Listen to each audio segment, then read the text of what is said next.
transforming our energy. So we're going to take a look at effectively how we will transform our energy. And when I'm talking about transforming our energy, I'm talking about not being slotted into the psyche of frustration and anger. And because ultimately, as long as we're not slotted into the psyche of anger and frustration, we're naturally at peace. The only time we're not at peace is when we're angry and we're frustrated, literally. Because what we must understand is that the anger and the frustration branch off into two paths. The frustration causes devastation, because literally when you're frustrated, you're just causing devastation to everything around you, because the frustration doesn't start, it only continues. It is sparked, obviously, from an existence, but that, as long as we don't get over the frustration or accept the frustration, it will only continue to manifest into more frustration. And effectively, the spark is initiated into anger, because when something frustrates us, it exposes us to the chemical reaction of anger. And that chemical reaction, or anger itself, is only the form of a psyche. And that form of the psyche is ultimately creating the perception of frustration in the first place. Because if something comes into our lives and it frustrates us, if we don't have the awareness, it's more so it is awareness to understand that as long as we're getting frustrated in the first place, or angered, that it's more, as long as we get frustrated, that anger has the potential to breed. It has the space, because it needs the spark of initiation to activate the angered self. And once we activate this angered self, we have the infinite potential to then cause devastation.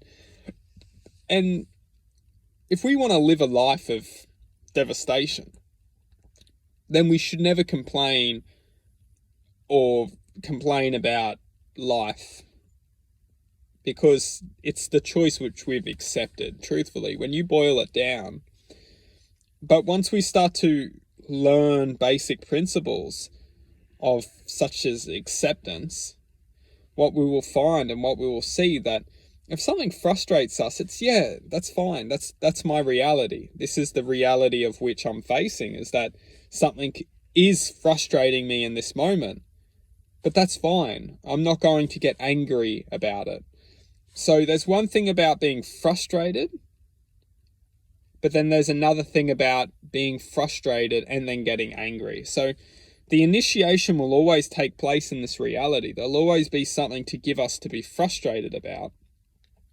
But as long as it's almost like a spark, like a lighter.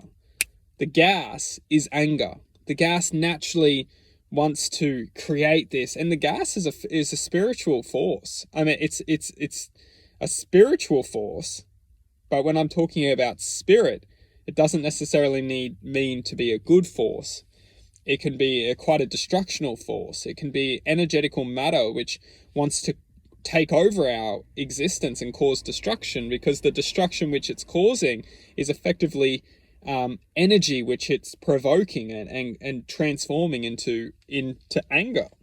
And that anger is only carried on. It's like if you distort someone's existence into anger because you're angry, it will only continue on. And if you look at reality, it really comes back to people being frustrated, and then people literally, the spark of frustration, as long as we don't control this inner anger, or this potential of becoming angry, this vibrational force will develop into devastation.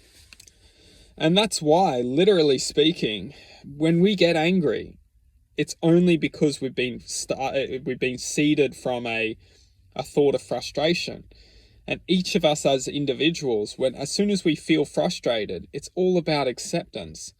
It's like acceptance is like the fire extinguisher straight away, just to put out the fire. Because we know once we get angry, it just isn't, it's just not nice. You know, when we're angry, it's just horrible. Horrible for the people around us, horrible for ourselves, horrible for our spiritual growth within happiness and peace and love. You know, it's when we're angry, we just feel so toxic. And this could be prevented by accepting. There's no excuse. It's like, no, I shouldn't accept this because this person did that. But no, that's just anger. If you boil it all down to the very base of things, it's literally anger breeding and creating all these belief systems and thoughts of why. And then that's why, and truthfully, that's why the key is acceptance. You could live a life 40, 50, 60, 70, 80 years of just not accepting something and creating all this inner anger and frustration. And you'll see people across the globe, across this world, maybe across planets, is that literally once they just choose to accept, all the anger goes away. So it's all linked to acceptance. And once we literally feel frustration, we just choose to accept.